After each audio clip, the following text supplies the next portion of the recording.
나는 남의 마지막을 닫는다. 어둠 속에서 형광등이 깜빡거렸다. 짧은 불빛이 희미하게 춤추는 사이 차가운 금속 소리만이 정막을 깨뜨렸다. 스테인리스 침대 위에 누워있는 그의 얼굴은 이미 생의 온기를 잃은 지 오래였다. 66살 무연고자. 아무도 찾아오지 않는 이의 마지막 순간을 정리하는 일이 내 업이다. 30년째 이 일을 해왔지만 여전히 시신의 손을 펼 때면 가슴 한구석이 무거워진다. 죽음 앞에서는 누구나 평등하다지만 홀로 떠나는 이들의 손은 유독 더 단단히 움켜쥐어져 있다.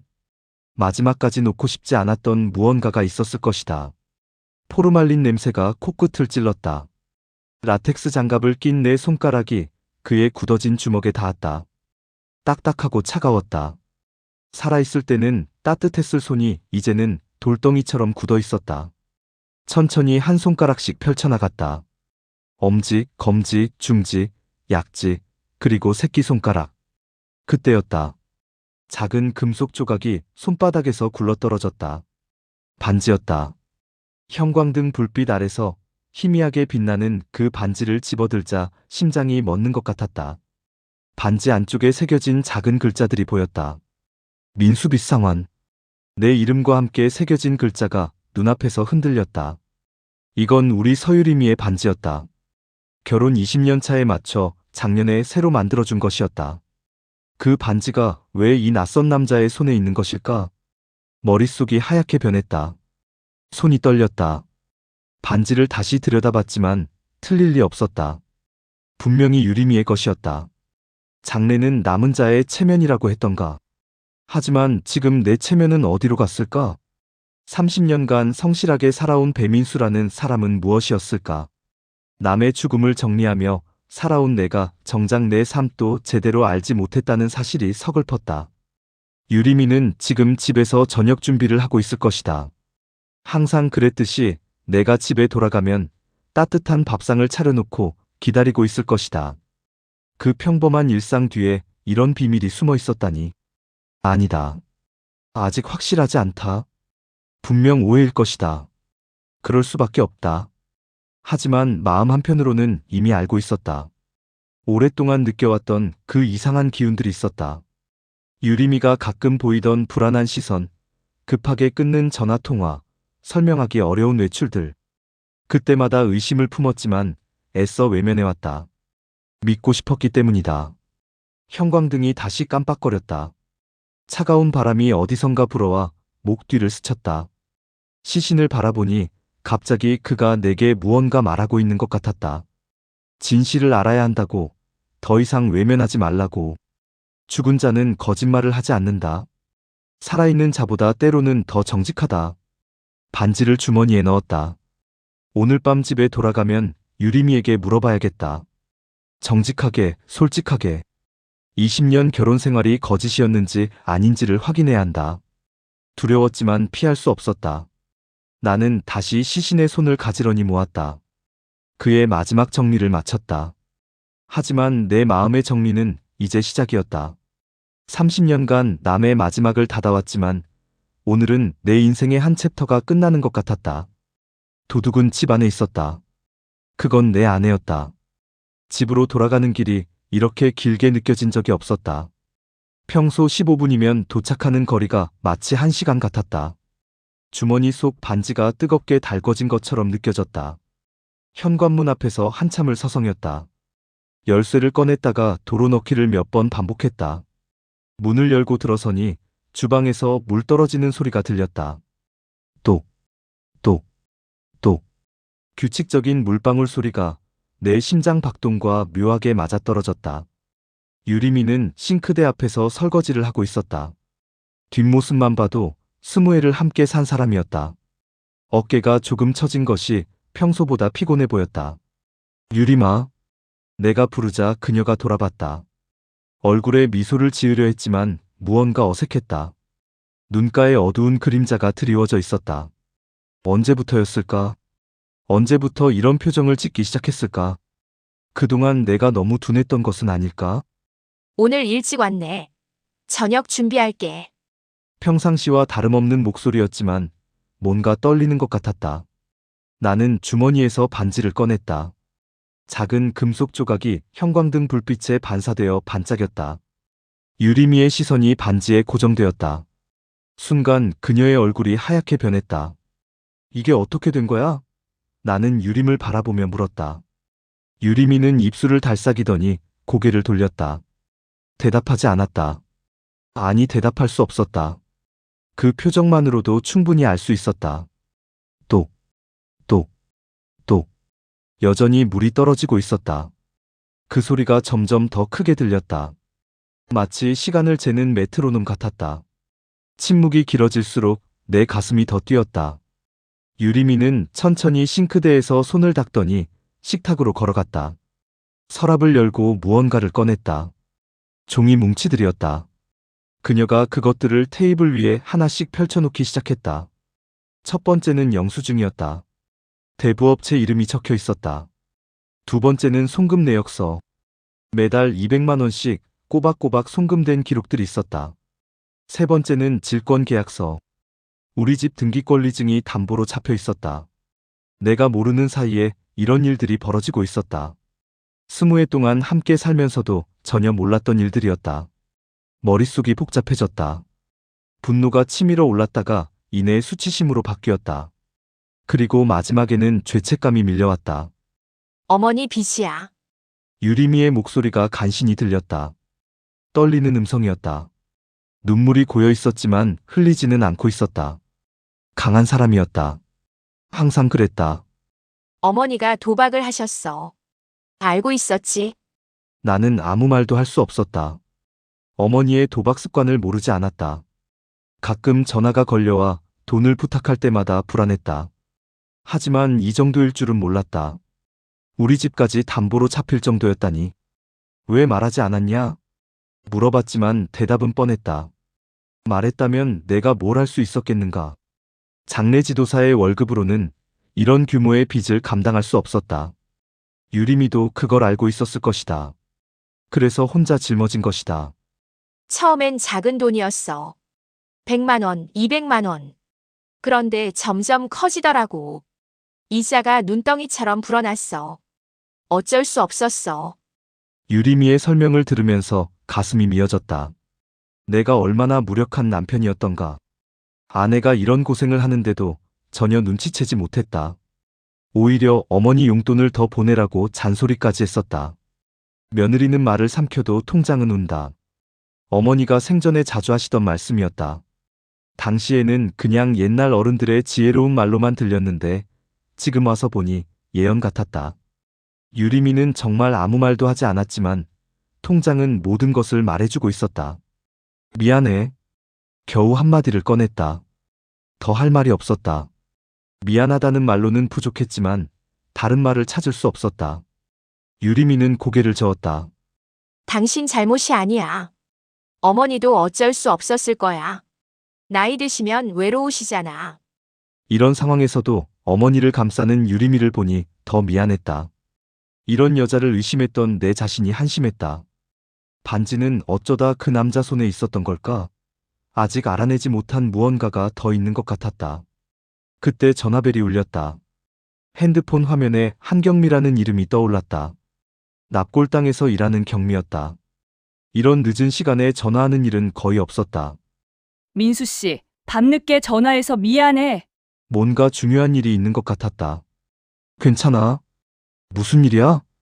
묘비 뒤에서 이상한 게 나왔어. 내일 아침에 와봐. 혼자서는 처리하기 어려울 것 같아. 전화가 끊어졌다. 유리미가 궁금한 눈으로 바라봤다. 나는 어깨를 으쓱했다. 아직 무엇인지 알 수 없었지만 직감적으로 이것이 오늘 반지 사건과 관련이 있을 것 같았다. 진실은 생각보다 복잡할지도 모른다는 예감이 들었다. 다음 날 새벽 5시 납골당으로 향했다. 아직 해가 뜨기 전이라 사방이 어둠에 쌓여 있었다. 차가운 공기가 폐를 파고들었다. 어젯밤 유리미와의 대화 이후 한잠도 제대로 자지 못했다. 머릿속이 복잡했다. 반지 하나로 시작된 의문이 점점 더 큰 퍼즐로 변해가고 있었다. 납골당 입구에서 경미를 만났다. 이미 와 있었다. 언제나 그랬다. 이 여자는 새벽 4시면 어김없이 나타나 하루 일과를 시작했다. 10년째 한 번도 빠진 적이 없었다. 성실함이 몸에 밴 사람이었다. 일찍 왔네? 경미가 반갑게 인사했다. 손에는 이미 청소 도구들을 들고 있었다. 걸레, 분무기, 향꽂이, 세척용 솔. 매일 같은 시간에 같은 도구로 같은 일을 반복하는 사람이었다. 그 반복 속에서 위안을 찾는 것 같았다. 뭘 발견했다고 했지? 어젯밤부터 계속 궁금했던 것을 물었다. 경미는 고개를 끄덕이며 안쪽으로 안내했다. 우리는 조용히 납골당 깊숙한 곳으로 걸어갔다. 여기저기서 향 냄새가 났다. 누군가 새벽 일찍 와서 성묘를 하고 갔나 봐. 이 묘비야. 경미가 가리킨 곳은 구석진 자리에 있는 작은 묘비였다. 이름을 보니 낯익었다. 재개발 지역에서 사망한 사람 중 하나였다. 최근 몇 년 사이에 그 동네에서 무연고로 돌아가신 분들이 유독 많았다. 나도 그중 몇 분의 장례를 치러드렸던 기억이 있었다. 여기 뒤쪽을 봐. 경미가 묘비 뒷면을 손가락으로 가리켰다. 자세히 보니 작은 틈새가 있었다. 실리콘으로 메워져 있었는데 일부가 벗겨져 있었다. 누군가 의도적으로 만든 구멍 같았다. 아주 정교하게 작업한 흔적이 보였다. 어떻게 발견한 거야? 어제 청소하다가 우연히 건드렸는데 이상한 느낌이 들어서 만져보니까 다른 부분과 달랐어. 경미는 주머니에서 작은 칼을 꺼냈다. 미술용 커터칼이었다. 조심스럽게 실리콘 부분을 따라 절개했다. 손놀림이 능숙했다. 오랫동안 세밀한 작업에 익숙해진 손이었다. 손가락 마디마디에 굳은 살이 박여 있었다. 성실한 노동의 흔적들이었다. 뭔가 있어. 작은 구멍 안에서 무언가 반짝이는 것이 보였다. 경미가 핀셋으로 조심스럽게 꺼냈다. 먼지투성이의 작은 물건이었다. USB였다. 이런 곳에 USB가 숨겨져 있을 줄이야. 누가 왜 이런 곳에 숨겨놓았을까? 이상하지 않아? 경미의 목소리에 의문이 섞여 있었다.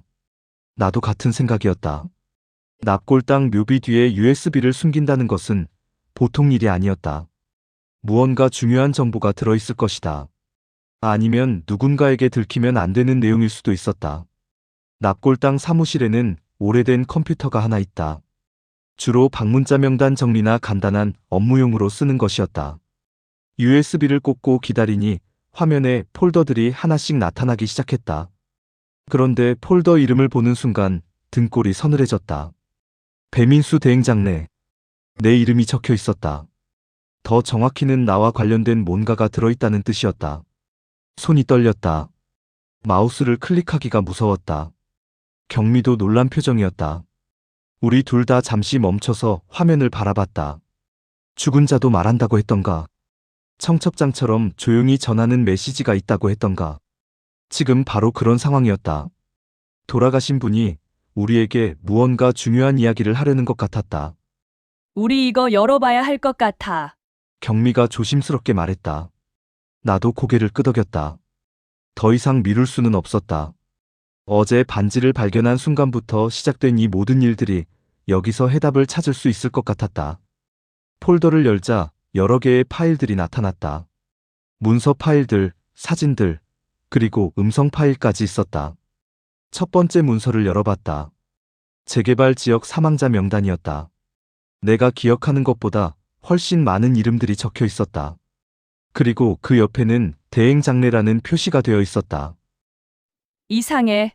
이 사람들 장례 기록이 없어. 경미가 중얼거렸다.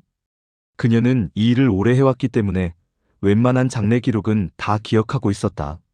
하지만 이 명단에 있는 사람들 중 상당수는 공식적인 장례 절차를 거치지 않은 것 같았다. 뭔가 크게 잘못되어 가고 있었다. 어제까지만 해도 단순히 아내의 반지가 낯선 남자 손에 있었다는 정도의 문제라고 생각했다. 하지만 지금 보니 이것은 훨씬 복잡하고 큰 일의 일부인 것 같았다. 더 자세히 봐야겠어. 나는 다른 파일들을 하나씩 열어보기 시작했다. 그때마다 새로운 의문들이 생겨났다. 내가 모르는 사이에 내 이름으로 처리된 일들이 이렇게 많을 줄이야. 그리고 이 모든 것의 배후에는 누군가의 치밀한 계획이 있는 것 같았다. USB 안에 두 번째 폴더를 열었다. 서류들이 스캔된 파일들이 가득했다. 주민등록 초본, 가족관계등록부, 각종 공문서들. 하나씩 열어보는데 가슴이 두근거렸다. 뭔가 중대한 비밀이 숨어 있을 것 같은 예감이 들었다. 첫 번째 문서는 내 주민등록 초본이었다. 그런데 이상했다. 평소 내가 알고 있던 내용과 달랐다. 출생신고일과 실제 출생일 사이에 3년의 차이가 있었다. 어떻게 이런 일이 가능할까? 서류를 자세히 들여다봤다. 정정 이력이라는 항목이 있었다. 여기에 작은 글씨로 적혀 있었다. 1983년 3월 15일 성명 변경. 배민수로 정정. 이전 성명은 검은 펜으로 지워져 있어서 읽을 수 없었다. 하지만 첫 글자는 하자였다. 희미하게 보였다. 어떻게 이런 일이? 중얼거리며 다음 문서를 열었다. 가족관계 등록부였다. 여기에도 같은 정정 기록이 있었다. 3살 때 갑자기 이름이 바뀐 것이었다. 부모란을 보니 더 이상했다. 친부모와 양부모가 따로 표시되어 있었다. 하지만 양부모 정보는 모두 지워져 있었다. 경미가 내 어깨 너머로 화면을 들여다봤다. 그녀도 놀란 표정이었다. 10년째 함께 일해온 사이였지만 내 과거에 대해서는 서로 자세히 알지 못했다. 그런데 지금 컴퓨터 화면을 통해 내가 모르던 내 자신의 이야기를 듣고 있었다. 이거 진짜야? 경미가 조심스럽게 물었다. 나도 확신할 수 없었다. 하지만 공문서였다. 거짓일 가능성은 낮았다. 누군가 내 신분을 조작했거나 아니면 내가 지금까지 잘못 알고 살아온 것이었다. 다음 파일을 열었다. 재개발 보상금 분배 관련 서류였다. 여기서 충격적인 것을 발견했다. 배민수라는 이름 옆에 대행 처리 도장이 찍혀 있었다. 보상금 수령인이 본인이 아닌 대리인이라는 뜻이었다. 누가 내 이름으로 보상금을 받아간 것일까? 보상 금액을 보니 상당했다. 2억 3천만 원. 작은 돈이 아니었다. 이런 돈이 내가 모르는 사이에 누군가에게 넘어갔다는 것이었다. 머리가 어지러웠다. 내 인생에서 이런 큰 돈과 관련된 일이 있었다는 것을 전혀 몰랐다. 서류 한 줄이 사람을 바꿔놓는다는 말이 있다. 지금 바로 그런 상황이었다. 몇 장의 서류로 인해 내가 알고 있던 내 자신이 완전히 달라지고 있었다.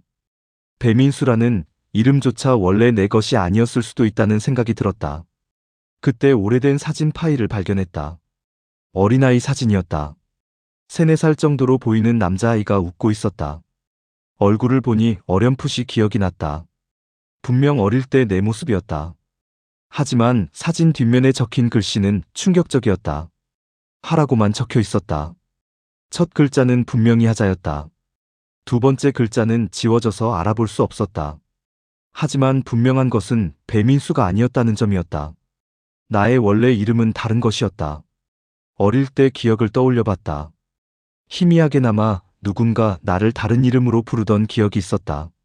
하지만 너무 어렸던 때라 확실하지 않았다. 그리고 언제부턴가 모든 사람이 민수라고 불렀고 자연스럽게 그것이 내 이름인 줄 알고 살아왔다. 경미가 다른 파일들을 계속 열어보고 있었다. 갑자기 그녀의 얼굴이 심각해졌다. 뭔가 더 중요한 것을 발견한 모양이었다. 내게 화면을 가리켰다. 이것 좀 봐. 분묘기지권 소송 관련 서류였다. 누군가 묘지 소유권을 놓고 법정 다툼을 벌인 기록이었다. 원고는 하경자, 피고는 배민수였다. 하경자라는 이름이 낯설지 않았다. 어디서 들어본 것 같았다. 소송 내용을 읽어보니 더 혼란스러워졌다. 하경자라는 사람이 자신의 친아들 묘지 소유권을 주장하며 배민수를 상대로 소송을 건 것이었다. 그런데 여기서 친아들이라고 표현된 사람의 이름이 하씨였다. 앞서 사진 뒷면에서 본 그 이름이었다. 설마. 가슴이 쿵쾅거렸다. 혹시 하경자가 내 친어머니는 아닐까? 그리고 내가 정말로 하씨 성을 가진 아이였던 것은 아닐까? 그렇다면 지금까지 어머니라고 부르며 살아온 분은 누구란 말인가? 경미가 조용히 내 팔을 건드렸다. 그녀의 얼굴에 걱정스러운 표정이 떠올랐다. 10년째 함께 일하면서 내가 이렇게 당황하는 모습을 본 적이 없었을 것이다. 항상 침착하고 안정적인 사람이라고 생각했을 텐데. 민수 씨, 괜찮아? 경미의 목소리가 따뜻했다. 이런 상황에서도 다른 사람을 걱정해주는 마음씨가 고마웠다. 하지만 괜찮지 않았다. 내 인생의 기초가 흔들리고 있었다. 이름도, 가족도, 심지어 재산도 내가 알고 있던 것과 달랐다. 더 읽어봐야겠어. 나는 다른 파일들을 계속 열어봤다. 각종 은행 거래 내역, 부동산 등기부 등본, 보험 가입 기록들. 모든 것이 내 이름으로 되어 있으면서도 내가 전혀 모르는 일들이었다. 누군가 내 이름을 이용해 엄청난 규모의 일들을 벌여왔다. 그때 경미가 갑자기 작은 소리로 말했다. 마치 혼잣말 같았지만 분명히 들렸다. 어머니, 살아 계실 수도 있어. 그 말을 듣는 순간 온몸에 전율이 일었다. 어머니가 살아계실 수도 있다니. 지금까지 돌아가셨다고 생각하고 살아온 어머니가 어디선가 살아계실 수도 있다는 뜻이었을까? 아니면 내가 어머니라고 부르던 분이 정말 어머니가 아니라는 뜻이었을까? 모든 것이 뒤엉켜 있었다. 하나의 실마리를 잡으면 10개의 의문이 생겨났다. 진실에 가까워질수록 더 복잡해지는 미로 같았다. 하지만 이제 멈출 수는 없었다. 끝까지 가봐야 했다. USB 속 파일들을 모두 확인한 후 집으로 돌아왔다. 머릿속이 복잡했다. 내가 알고 있던 모든 것이 거짓일 수 있다는 생각에 어지러웠다. 유리미는 부엌에서 저녁 준비를 하고 있었다. 평상시와 다름없는 모습이었지만 이제는 그 평범함조차 의심스러웠다. 경미와 헤어지기 전에 약속했다. 내일 저녁 장례식장에서 만나자고. 뭔가 결정적인 행동을 취해야 할 때가 왔다고 생각했다. 더 이상 숨어있는 진실들이 저절로 드러나기를 기다릴 수는 없었다. 유리마, 내일 저녁에 장례식장으로 와줄래? 갑작스러운 부탁이었다. 유리미가 놀란 표정으로 돌아봤다. 평소 일터에 가족을 부르는 일은 거의 없었기 때문이다. 특별한 일이 아니면 그럴 이유가 없었다. 무슨 일이야? 궁금해하는 유리미를 보니 미안했다. 하지만 이것은 우리 부부만의 문제가 아니었다. 내 정체성 자체가 흔들리고 있는 상황에서 혼자 해결할 수 있는 일이 아니었다. 가장 가까운 사람들의 도움이 필요했다. 중요한 일이 있어. 자세한 건 내일 설명할게. 그날 밤 잠들기 전까지 계속 생각했다. 어떻게 하면 숨어있는 진실을 끄집어낼 수 있을까? 단순히 기다리는 것으로는 안 될 것 같았다. 뭔가 파격적인 방법이 필요했다. 그러다 문득 떠오른 아이디어가 있었다. 다음 날 저녁 장례식장으로 갔다. 오늘은 빈소가 없는 날이었다. 조용한 홀에 유리미와 경미가 와 있었다. 둘 다 의아한 표정이었다. 내가 무슨 일을 벌일지 예상하지 못하고 있었다. 오늘 특별한 일을 하려고 해. 두 사람이 나를 바라봤다. 나는 천천히 내 계획을 설명했다. 살아있는 장례를 치르겠다는 것이었다. 배민수라는 이름으로 살아온 지금까지의 인생을 정리하고 진짜 내가 누구인지 밝혀내겠다는 의미였다. 살아있는 장례라니? 유리미가 놀란 목소리로 말했다. 당연한 반응이었다. 듣도 보도 못한 일이었다. 하지만 나는 확신했다. 이런 극단적인 방법이 아니면 숨어있는 사람들을 끌어낼 수 없을 것 같았다. 누군가 내 이름을 이용해서 큰 일들을 벌여왔어. 재개발 보상금도 받아갔고 무연고 장례들도 내 이름으로 처리했어. 그 배후에 있는 사람을 찾아내야 해. 경미가 고개를 끄덕였다. 어제 함께 USB 내용을 확인했기 때문에 내 말을 이해하고 있었다. 하지만 유리미는 여전히 이해하지 못하는 표정이었다. 어제 반지 이야기만 들었을 뿐 전체 상황을 모르고 있었다. 먼저 홀을 정리했다. 평소 장례식을 치를 때와 똑같이 설정했다. 상 위에 촛불을 켜고 향을 준비했다. 그리고 가장 충격적인 일을 했다. 내 사진을 영정 자리에 올렸다. 살아있는 사람의 사진을 영정으로 쓰는 것은 금기였다. 하지만 지금은 그런 관습을 따질 때가 아니었다. 이렇게 하면 누군가 나타날 거야. 내 확신에 찬 목소리에 두 사람이 조용해졌다. 분위기가 숙연해졌다. 실제 장례식과 다름없는 느낌이었다. 아니, 어떤 면에서는 더 무거웠다. 살아있는 사람이 자신의 장례를 치르는 것이니까. 의식을 시작했다. 향을 3번 꽂았다. 연기가 피어오르며 홀 안을 가득 채웠다. 그리고 절을 2번 했다. 내 자신에게 절하는 기분이 이상했다. 하지만 이것은 배민수라는 가짜 이름으로 살아온 인생에 대한 마지막 인사였다. 유림이에게 주례자 역할을 부탁했다. 처음에는 당황했지만 내 간절한 부탁에 못 이겨 앞에 섰다. 경미는 모든 과정을 기록하고 목격하는 역할을 맡았다. USB에 담긴 진실들과 오늘의 의식을 연결하는 가교 역할이었다.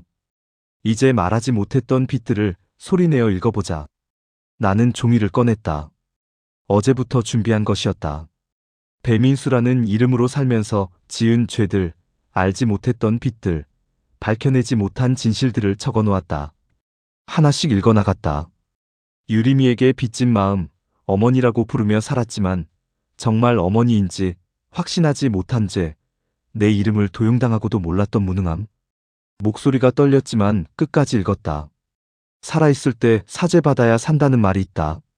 죽어서 받는 사과는 의미가 없다. 지금 이 순간 살아있을 때 모든 것을 정리하고 새로 시작해야 한다고 생각했다. 의식이 끝나갈 즈음 갑자기 촛불이 꺼졌다. 바람이 불지 않았는데도 저절로 꺼진 것이었다. 홀 안이 어두워졌다. 그때 뒤쪽에서 문이 열리는 소리가 들렸다. 민수야. 뒤돌아보니 누군가 서 있었다. 어둠 속에서 실루엣만 보였지만 목소리는 분명히 들렸다. 오랫동안 듣지 못했던 그 목소리였다. 내 심장이 쿵쾅거렸다. 드디어 찾고 있던 사람이 나타난 것이었다. 어둠 속에서 나타난 그 사람은 분명 어머니였다. 하지만 뭔가 달랐다. 내가 기억하는 어머니보다 훨씬 야위어 보였다. 옷차림도 남루했고 얼굴에는 깊은 주름이 패여 있었다. 몇 년 사이에 이렇게 변할 수 있을까 싶을 정도였다. 가까이 다가오면서도 어머니는 내 시선을 피했다. 특히 내 손을 보려 하지 않았다. 고개를 돌리거나 시선을 아래로 떨구곤 했다. 무언가 죄스러운 일이 있었다는 증거 같았다. 그 모습을 보니 가슴이 아팠다. 어머니 살아계셨군요. 내 목소리가 떨렸다. 반가움과 원망이 동시에 밀려왔다. 살아계시다는 안도감과 동시에 왜 이렇게 오랫동안 속였는지에 대한 분노도 느껴졌다. 복잡한 감정들이 가슴속에서 뒤엉켰다. 민수야, 미안하구나. 어머니의 첫마디였다. 변명부터 시작할 줄 알았는데 사과부터 했다. 목소리에 진심이 담겨 있었다. 하지만 미안하다는 말만으로는 부족했다. 왜 이런 일이 벌어졌는지 알아야 했다. 왜 그러셨어요? 왜 죽은 척 하셨어요? 내 목소리가 커졌다. 유림이와 경미가 놀란 표정으로 우리를 바라봤다. 하지만 이때가 아니면 언제 이런 이야기를 할 수 있겠는가? 30년 넘게 쌓인 의문들을 쏟아내야 했다. 어머니는 한참 동안 침묵했다. 입을 열려다가 다시 닫기를 반복했다. 말하기 힘든 이야기인 것 같았다. 그럴수록 내 마음은 더 조급해졌다.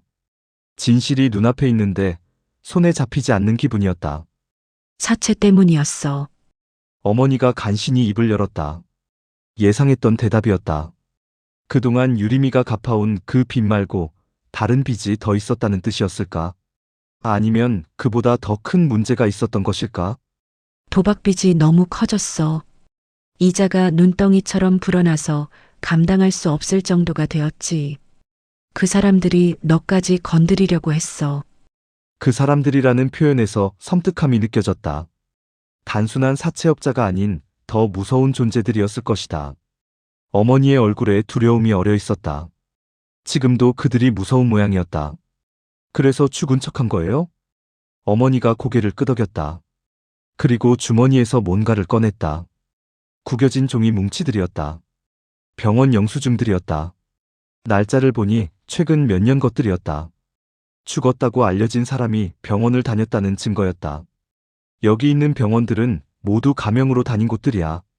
아픈 데가 많아서 치료를 받아야 했거든. 영수증들을 하나씩 넘겨보니 금액이 상당했다. 수술비, 입원비, 약값까지. 죽은 사람이 이런 돈을 어떻게 마련했을까? 의문이 더 커졌다. 다음에 꺼낸 것은 전입신고 영수증이었다. 불법적으로 주소를 이전한 기록들이었다. 여러 지역을 옮겨다니며 숨어 살았다는 증거였다. 하나하나가 범죄의 흔적들이었다. 마지막으로 핸드폰을 꺼내 무언가를 보여줬다. 협박 문자들이었다. 끔찍한 내용들이 가득했다. 돈을 갚지 않으면 가족을 해치겠다는 내용들이었다. 특히 내 이름이 여러 번 언급되어 있었다. 이런 문자들을 받고 견딜 수 있는 부모가 있을까? 아무리 잘못을 했다고 해도 자식을 지키려는 마음은 이해할 수 있었다. 하지만 방법이 잘못되었다. 가짜 죽음으로는 근본적인 해결이 될 수 없었다. 그렇다고 내 이름을 도용할 권한번 할 리는 없잖아요. 분노가 다시 치밀어 올랐다. 어머니를 지키려는 마음은 이해하지만 그 과정에서 내가 피해를 봤다는 사실은 변하지 않았다. 재개발 보상금까지 내 이름으로 받아간 것은 명백한 범죄였다. 부모의 죄는 자식의 값이라고 했던가? 어머니가 지은 죄를 내가 고스란히 떠안고 살아야 하는 운명이었을까? 하지만 나도 이제 어른이었다. 부모의 잘못을 무조건 감싸고 넘어갈 나이는 지났다. 한 번만 마지막으로 내 장례 치르게 해다오. 어머니의 마지막 요구였다. 진짜 죽기 전에 아들의 장례를 치르고 싶다는 뜻인지 아니면 다른 의미인지 알 수 없었다. 하지만 분명한 것은 이상한 요구라는 점이었다. 그때 경미가 갑자기 끼어들었다. USB에서 마지막 파일을 발견했다고 했다. 음성 파일이었다. 재생 버튼을 눌렀다. 누군가의 목소리가 나왔다. 배민수 대행 장례건으로 연락드립니다. 지시하신 대로 처리하겠습니다. 그런데 이상했다. 분명 어머니에 관한 파일인데 목소리는 어머니 것이 아니었다. 남자 목소리였다. 중년 남성의 목소리로 들렸다. 누가 어머니 이름으로 이런 지시를 내린 것일까? 어머니의 얼굴이 하얗게 변했다. 그 음성 파일을 듣고 충격을 받은 것 같았다. 뭔가 자신도 모르는 일이 벌어지고 있다는 사실을 깨달은 표정이었다. 이 목소리 누구예요? 어머니에게 물었지만 대답하지 않았다. 아니, 대답할 수 없는 것 같았다. 이 모든 일의 배후에는 어머니보다 더 큰 인물이 있었다. 진짜 흑막은 따로 있었던 것이다. 음성 파일 속 목소리의 정체를 알아내기 위해 며칠을 보냈다. 경미와 함께 재개발 지역을 다니며 조사했다. 그 과정에서 한 사람의 이름이 계속 거론되었다. 김태원이라는 부동산 브로커였다. 이 지역 재개발 사업에 깊숙이 관여하고 있는 인물이었다. 드디어 그와 만날 기회가 왔다. 재개발 현장 근처 공사 가림막 뒤에서 만나자고 연락이 왔다. 어머니를 통해서였다. 김태원이 어머니에게 압력을 넣어 나를 불러낸 것이었다. 덫인 줄 알면서도 갈 수밖에 없었다. 약속 장소에 도착하니 공사 소음이 요란했다. 굴삭기와 덤프트럭들이 쉴 새 없이 움직이고 있었다. 그 소음이 마치 협박의 리듬처럼 들렸다. 의도적으로 이런 곳을 택한 것 같았다. 대화 내용이 새어나가지 않도록 하려는 것이었다. 가림막 뒤에서 김태원이 나타났다. 50대 후반으로 보이는 남자였다. 값비싼 정장을 입고 있었지만 인상은 험악했다. 음성 파일에서 들었던 그 목소리가 분명했다. 드디어 진짜 적을 만난 것이었다. 배민수 씨구나? 오랜만이야. 오랜만이라는 표현이 이상했다. 나는 이 사람을 만난 기억이 없었다. 하지만 그는 나를 잘 아는 것 같았다. 아니, 정확히는 배민수라는 이름을 잘 이용해왔다고 해야 맞을 것이다. 당신이 내 이름을 도용한 거군요. 단도직입적으로 물었다. 이런 사람에게는 돌려 말할 필요가 없었다. 김태원이 비웃듯 웃었다. 전혀 죄책감이 없어 보였다. 오히려 당당한 모습이었다. 도용이라니. 비즈니스였어. 서로 도움이 되는 일이었지. 비즈니스라고 표현하니 더 기가 막혔다. 내 동의도 없이 내 이름을 이용해 돈을 벌어온 것을 비즈니스라고 부르다니. 이런 뻔뻔함을 어떻게 상대해야 할까? 그때 뒤에서 누군가 다가오는 소리가 들렸다. 돌아보니 유림이와 경미였다. 둘 다 심각한 표정이었다. 손에는 각자 서류 뭉치를 들고 있었다. 뭔가 준비해온 것이 있는 모양이었다. 유림이가 먼저 나섰다. 손에 든 서류를 테이블에 던지듯 올려놓았다. 채무 변제 내역서들이었다. 시어머니 빚을 갚느라 지불한 모든 기록들이었다. 날짜와 금액이 정확히 적혀 있었다. 이것 좀 보세요. 우리가 얼마나 성실하게 빚을 갚아왔는지 보시라고요. 유림이의 목소리에 분노가 담겨 있었다. 평소 온순한 그녀가 이렇게 강하게 나오는 모습을 처음 봤다. 그동안 혼자 감당해온 고통이 이런 힘을 준 것 같았다. 김태원이 서류들을 대충 훑어봤다. 별로 관심 없다는 표정이었다. 오히려 짜증스러워했다. 자신의 계획에 차질이 생기는 것을 못마땅해하는 것 같았다. 이번에는 경미가 나섰다. 그녀가 가져온 것은 사망자 기록 누락 리스트였다. 재개발 지역에서 돌아가신 분들 중 공식 장례 절차를 거치지 않은 사람들의 명단이었다. 상당히 많은 수였다. 이분들 장례는 누가 치렀나요? 왜 기록이 없죠? 경미의 추궁에 김태원의 얼굴이 굳어졌다. 이제야 상황이 심각하다는 것을 깨달은 모양이었다. 단순히 한 사람의 이름을 도용한 것이 아니라 조직적인 범죄를 저질러 온 것이 드러나고 있었다. 돈은 목소리가 크다고 했지만 진실은 종소리가 길다는 말이 있다. 김태원은 돈의 힘으로 모든 것을 조작해왔지만 진실의 소리는 결국 들려오게 마련이었다. 지금이 바로 그 순간이었다. 자, 이제 실토하세요. 어떻게 이런 일들을 벌여온 거죠? 내 목소리가 커졌다. 김태원이 잠시 침묵하더니 갑자기 웃기 시작했다. 소름 끼치는 웃음이었다. 마치 마지막 카드를 꺼낼 준비가 된 사람의 웃음 같았다. 재개발 구역에서 무연고로 돌아가시는 분들이 많거든. 그분들 보상금을 대신 받아주는 일을 해왔어. 물론 수수료는 받았지만 말이야. 수수료라고 표현하니 더 어이없었다. 죽은 사람의 돈을 가로채 놓고 수수료라니. 그리고 그 과정에서 내 이름을 도용해온 것이었다. 치밀하고 악랄한 범죄였다. 당신 어머니도 내 고객 중 한 분이야. 빚 때문에 고생하시길래 도움을 드린 거지. 가짜 죽음도 내가 설계한 거야. 모든 퍼즐이 맞춰지기 시작했다. 어머니의 가짜 죽음부터 내 신분 도용까지 모든 것이 김태원의 계획이었다. 어머니는 그의 손에 노란한 것에 불과했다. 피해자인 동시에 공범이었던 셈이다. 하지만 이제 끝이야. 모든 것을 신고할 거예요. 내 말에 김태원이 다시 웃었다. 이번에는 더 차갑고 비웃는 듯한 웃음이었다. 그리고 마지막 한마디를 던졌다. 그래도 넌 법적으로 아무도 아니야. 그 말이 가슴에 깊이 박혔다. 출생신고부터 이름까지 모든 것이 조작된 상황에서 내가 과연 누구란 말인가? 법적으로는 정말 아무도 아닌 존재일 수도 있었다. 하지만 포기할 수는 없었다. 이제 진짜 싸움이 시작되는 것이었다. 김태원과의 대면 이후 일주일이 지났다. 그 사이 많은 일들이 벌어졌다. 경찰 신고, 변호사 상담, 각종 서류 준비까지. 하지만 가장 중요한 일이 남아 있었다. 어머니와의 마지막 정리였다. 진짜 살아있는 장례를 완성해야 했다. 다시 장례식장에 모였다. 어머니, 유림이, 경미, 그리고 나. 이번에는 제대로 된 의식을 치르기로 했다. 단순히 진실을 밝혀내는 것을 넘어서 새로운 관계를 만들어가는 의식이었다. 어머니가 먼저 상 앞에 섰다. 그리고 깊이 큰 절을 했다. 머리가 바닥에 닿을 정도로 깊은 절이었다. 30년 넘게 쌓인 죄책감이 그 절 속에 담겨 있었다. 보는 내가 가슴이 아팠다. 하지만 나는 그 절을 받지 않았다. 몸을 돌려 피했다. 용서는 해도 예전으로 돌아갈 수는 없다는 뜻이었다. 부모와 자식의 관계에도 경계가 필요했다. 무조건적인 사랑은 때로 독이 될 수 있었다. 민수야, 정말 미안하다.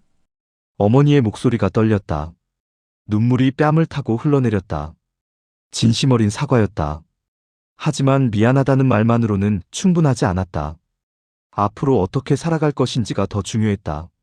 나는 천천히 입을 열었다. 며칠 동안 생각해온 말들이었다. 감정에 휩쓸리지 않고 차분하게 전달하고 싶었다. 이것은 선언이었다. 새로운 관계의 시작을 알리는 선언이었다. 용서는 내 몫입니다. 보상은 당신 몫이고 죗값은 법의 몫입니다. 한 문장에 모든 것을 담았다. 용서는 내가 스스로 결정할 일이었다. 하지만 그것이 책임을 면해주는 것은 아니었다. 어머니는 자신이 저지른 일에 대한 보상을 해야 했고, 김태원은 법의 심판을 받아야 했다. 어머니가 고개를 끄덕였다. 내 말을 받아들인다는 뜻이었다. 이제 구체적인 실행 방안을 이야기할 차례였다. 감정적인 정리만으로는 부족했다. 실질적인 변화가 있어야 했다. 첫째, 김태원을 고발하겠습니다. 이미 변호사와 상담을 마친 상태였다. 신분 도용, 재산 횡령, 문서 위조 등 여러 혐의로 고발할 수 있다고 했다. 승산도 충분하다고 했다. 증거들이 확실했기 때문이었다. 둘째, 출생정정을 다시 신청하겠습니다. 내 진짜 이름을 찾아야 했다. 하씨 성을 가진 아이였다는 것은 확인했지만 정확한 이름은 아직 몰랐다. 하지만 포기할 수 없었다. 가짜 이름으로는 더 이상 살 수 없었다. 셋째, 보상금 회수 소송을 준비하겠습니다. 김태원이 내 이름으로 받아간 재개발 보상금을 되찾아야 했다. 2억 3천만 원이라는 큰 돈이었다. 변호사는 승소 가능성이 높다고 했다. 증거가 명확했기 때문이었다. 넷째, 유림이와 공동 통장을 만들겠습니다. 가장 실질적인 변화였다. 이제 모든 재정 관리를 투명하게 하기로 했다. 서로 숨기는 일이 없도록 하려는 것이었다. 유림이도 찬성했다. 더 이상 혼자 짊어지고 싶지 않다고 했다. 어머니는 내 말을 조용히 들었다. 반박하지 않았다.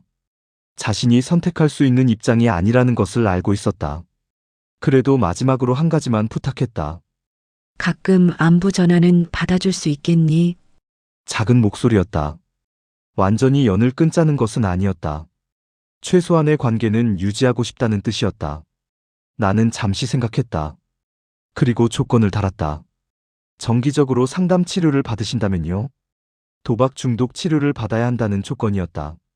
근본적인 문제를 해결하지 않으면 똑같은 일이 반복될 것이었다. 어머니가 고개를 끄덕였다. 받아들이겠다는 뜻이었다. 이제 의식을 마무리할 시간이었다. 나는 상 위에 올려둔 내 영정 사진을 천천히 내렸다. 살아있는 사람의 사진이 영정 자리에 있을 이유는 더 이상 없었다. 배민수라는 가짜 이름으로 살아온 인생은 오늘로 끝이었다. 그리고 새로운 사진을 올렸다. 우리 가족 사진이었다. 유림이와 함께 찍은 것이었다. 어머니는 포함되지 않았다. 가족의 정의를 새로 내린 것이었다. 피로 연결된 관계보다 마음으로 연결된 관계가 더 소중했다. 살아서 치른 장례 뒤에야 밥상이 돌아온다는 말이 있다. 정말 그런 것 같았다.